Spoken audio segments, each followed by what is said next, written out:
Iboboto mo ba si Rodante Marcoleta kahit sinabi niya na walang West Philippine Sea? But there is no West Philippine Sea. Walang West Philippine Sea. Yan pong giniit ni Sagip Party List Congressman Rodante Marcoleta sa pagdinig ng Kamara tungkol sa fake news. Okay mga kaibigan, rektahan na Marcoleta, the senatorial aspirant from China. Congressman Rodante Marcoleta, mag-withdraw ka na sa iyong pagkandidato bilang senador. Hindi ka karapat-dapat na tumakbo pa pagkatapos mong sabihin na walang West Philippine Sea. West Philippine Sea nga, di ba? May nakalagay bang West China Sea dyan, ha? Ang kulit nyo no? Di kayo marunong magbasa? Mga di nag-grade 2 to! Sa amin ang West Philippine Sea! Sa amin ang West Philippine Sea! Suicide nga ba para sa kanyang kandidatura ang pagkakasabi niya na walang West Philippine Sea? Sa amin ang West Philippine Sea, kaya nga Philippine eh. Originally, sa amin yun. Philippine nga, di ba? Philippine. At bilang Pilipino, iboboto mo ba siya sa Senado? Kung oo, panoorin mo muna ang video na to. Ang West Philippine Sea ay hindi katang-isip natin lamang.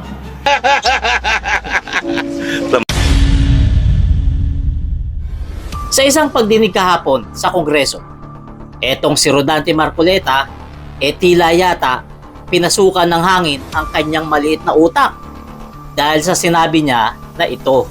Sinong agency ng government ang nag-empower sa ating mga kababayan para malaman nilang complications ng West Philippine Sea? Isipin po natin, sir, there is nothing as West Philippine Sea. That is a creation by us. Sa totoo lang po, kahit nabasahin mo yung ating mapa or what, there is no West Philippine Sea. Iginiit din ni Marcoleta na dapat daw ay maturuan ang mga Pilipino ng tamang kaalaman patungkol sa South China Sea.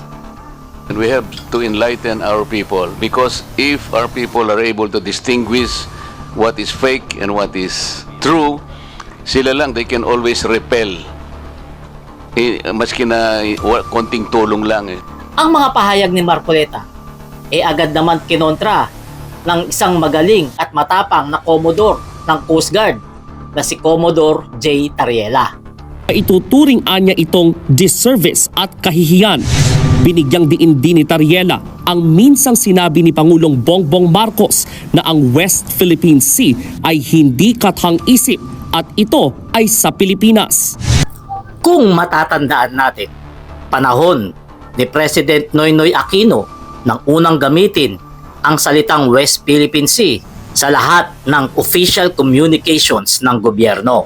Bilang tugon ito sa panghihimasok noon ng mga barko ng China sa exclusive economic zone ng Pilipinas. Sa totoo lang po, kahit nabasahin mo yung ating mapa or what, there is no West Philippine Sea. Sinabi ni Congressman Marcoleta na wala daw sa mapa ng Pilipinas ang West Philippine Sea. Totoo kaya yan? Na wala talaga sa mapa ng Pilipinas ang West Philippine Sea? O baka naman nagpapakalat siya ng fake news? Kung titingnan natin ang kasalukuyang mapa ng Pilipinas, makikita natin dito ang salitang West Philippine Sea. Etong parte na to ng dagat ang tinatawag na West Philippine Sea at ito ay sa atin.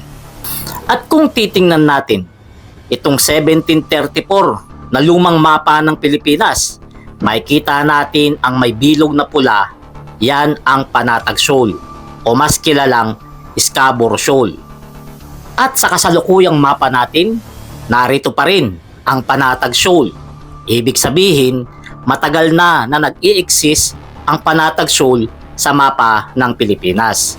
At maliwanag na maliwanag din na etong si Marcoleta nagpapakalat ng fake news dahil sa sinabi niya na wala sa mapa ng Pilipinas ang West Philippine Sea. Sa totoo lang po, kahit nabasahin mo yung ating mapa or what, there is no West Philippine Sea. Kaya mga kapalerista, anong sa tingin nyo? Suicide nga ba ang ginagawang ito ni Marcoleta para sa kanyang kampanya sa pagkasenado? Iboboto nyo pa ba etong si Marcoleta kahit sinabi niya na walang West Philippine Sea?